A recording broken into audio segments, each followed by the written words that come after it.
यार अगर तुम लोग भी ट्रेन से ट्रैवल करते हो ना, तुम्हें बात पता होगी कि लोग ट्रेन में अपनी टिकट से ज़्यादा अपनी लाइफ की स्टोरी लेके चलते हैं। लोग अनजान लोगों को वो बात बता देते हैं जो लोग अपने परिवार से, अपने दोस्तों से नहीं कह पाते। और ऐसी सेम चीज़ हुई मेरे साथ एक हफ्ते पहले, जब मैं अपने शहर से दिल्ली जा रहा था। तो मैं साइड लोअर सीट पे बैठा था और मेरे ठीक सामने थे एक अंकल। और अंकल 5 मिनट तक तो साइलेंस रहे, कोई कुछ नहीं बोला। 5 मिनट बाद अंकल बोलते कि बेटा क्या करते हो। और मेरी आदत है कि मुझे हर जगह मस्ती करनी होती है। मैंने अंकल को बोला कि अंकल मैं खुद का बिज़नेस करता हूँ। अंकल बोले अच्छा, किस चीज़ का। मैंने कहा काम ढूंढने का। मैं काम ढूंढ रहा हूँ, अभी बेरोज़गार हूँ। तो उस टाइम अंकल के चेहरे पे एक स्माइल आई, लेकिन वो कोई नॉर्मल स्माइल नहीं थी जो हम दोस्तों के साथ, परिवार के साथ हंसते हैं। वो देख के पता चल रहा था कि अंकल बस हंसने का या खुश होने का बहाना ढूंढ रहे थे। अंकल चाहते थे किसी ना किसी बहाने खुश होना।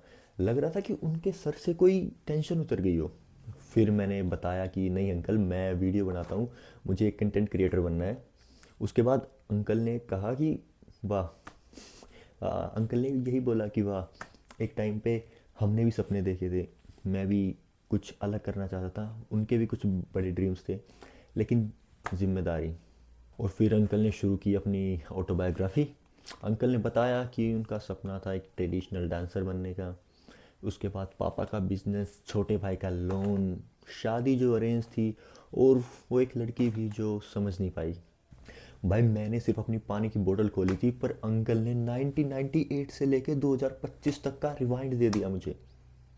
बल्कि मैं पैदा तो 2005 में हुआ था, लेकिन फिर भी दे दिया रिवाइंड 1998 का। तो शुरू में तो मैं परेशान हो गया कि यार कौन है अनजान इंसान, मुझे नहीं सुननी यार तुम्हारी कहानी, मुझे अपनी रील्स देखनी है। पर 5 मिनट बाद जब अंकल की स्टोरी थोड़ी सी इंटरेस्टिंग होने लगी, तब मुझे पता चला कि अंकल सिर्फ अपनी कहानी नहीं बता रहे थे, अंकल अपना गम बांट रहे थे। और फिर 2 घंटे तक अंकल ने अपनी ऑटोबायोग्राफी सुनाई। अंकल ने बताया कि बेटा उस टाइम जो हुआ ना, वो मेरी गलती थी, लेकिन शायद 4 लोगों के बीच में मैं अपनी गलती मानने को तैयार ही नहीं था। उन्होंने बताया कि उन्होंने क्या क्या किया, क्या गलत किया, क्या सही किया, और अब वो उस चीज़ से कितना पछता रहे हैं। ट्रेन में ना, नाम शायद आपको लास्ट में पता लगे, लेकिन उनकी लाइफ की स्टोरी और उनके रिग्रेट्स पहले पता चल जाते हैं। कभी सोचा ऐसा क्यों होता है? मुझे लगता है इसके 2-3 रीज़न हो सकते हैं। पहला, टेम्परेरी कनेक्शन।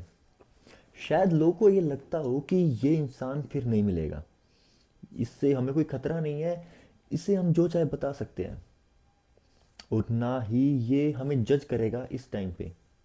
दूसरा हो सकता है कि मूविंग स्पेस, क्योंकि जब ट्रेन चलती है तो वो हमारे अंदर के इमोशंस को भी बाहर ले आती है।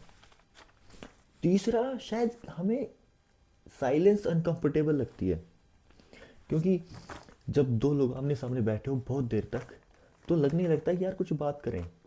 जहाँ तक हमारी जनरेशन की बात है, हम एक बार को हेडफोन्स लगा लेते हैं, हम रील स्क्रॉल करने लग जाते हैं, यूट्यूब कुछ चला लेते हैं। लेकिन जो एज्ड पर्सन है, वो अगर कई देर तक सामने बैठा है, वो हमें देखे जा रहा है, तो उनके अंदर ऑटोमेटिक ये चीज़ आती है कि कुछ ना कुछ बात करे, कुछ बोले इसे, क्योंकि बीच की जो साइलेंस है ना, वो अजीब लगने लगती है, चुभने लगती है वो।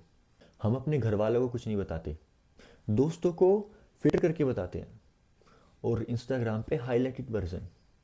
लेकिन ट्रेन में हम आसानी से बोल देते हैं कि हाँ गलती मेरी थी, क्योंकि ट्रेन में हमें ये इमेज नहीं बनानी होती कि हम सही थे या हम गलत थे।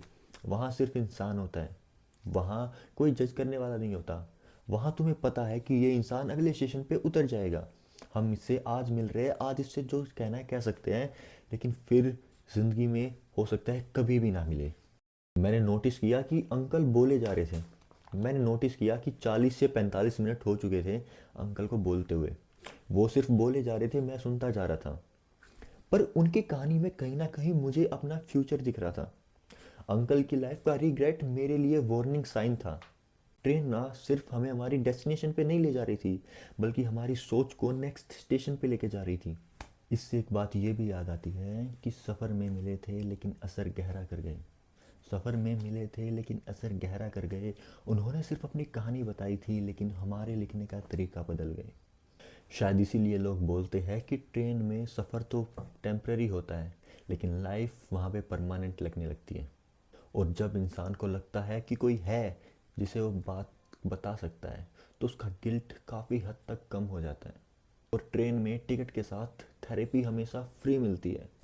तो नेक्स्ट टाइम कोई अंकल या कोई स्ट्रेंजर तुमसे कहे कि बेटा सुनो या भाई सुनो, तो सुन लेना, क्योंकि वो शायद अपनी लाइफ की स्टोरी नहीं बता रहे, शायद वो अपना बोझ उतार रहे हैं और हमें हमारी लाइफ के लिए शॉर्टकट दे रहे हैं। क्योंकि उनकी लाइफ के रिग्रेट्स हमारी लाइफ को कितना चेंज कर सकते हैं और कितना फॉरवर्ड कर सकते हैं, इसका शायद हम अंदाज़ा भी नहीं लगा सकते।